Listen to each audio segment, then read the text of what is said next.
அஸ்ஸலாமு அலைக்கும் வரஹ்மத்துல்லாஹி வபரகாத்துஹு. எனக்கு தெரிந்த நபர்களுடைய ஒரு ஜனாசா. அந்த ஜனாசாவுக்கு போகக்கூடிய நேரத்தில் வீட்டு வாசலில் குடும்ப உறுப்பினர்கள்லாம் இருக்கிறாங்க. இந்த குடும்பத்துக்காண்டி ஓடா உழைத்தவர் இப்பொழுது உறங்கி கொண்டு இருக்கிறார் என பேசிக்கொள்கிறாங்க.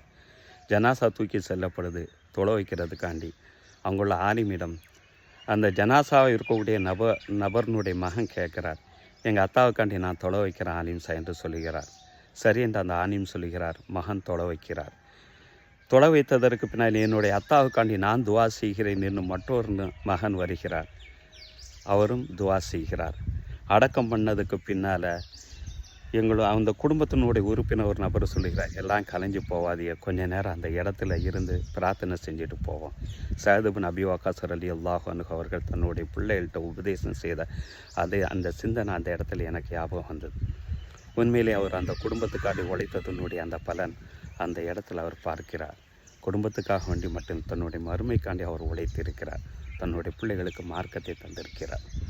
இந்த இடத்துல சூரத்துல் ஃபுஸ்ஸிலத் 46 வசனம் எனக்கு ஞாபகம் வருகிறது. மன் அமில சாலிஹன் ஃபலி நஃப்ஸி. ஒரு நபர் தான் அமல் செய்தான் சரி, தன்னுடைய பிள்ளைக்கு நல்ல அமலை கற்றுக் கொடுத்தாலும் சரி, அவர் அவருக்காண்டியே செய்து விட்டார்.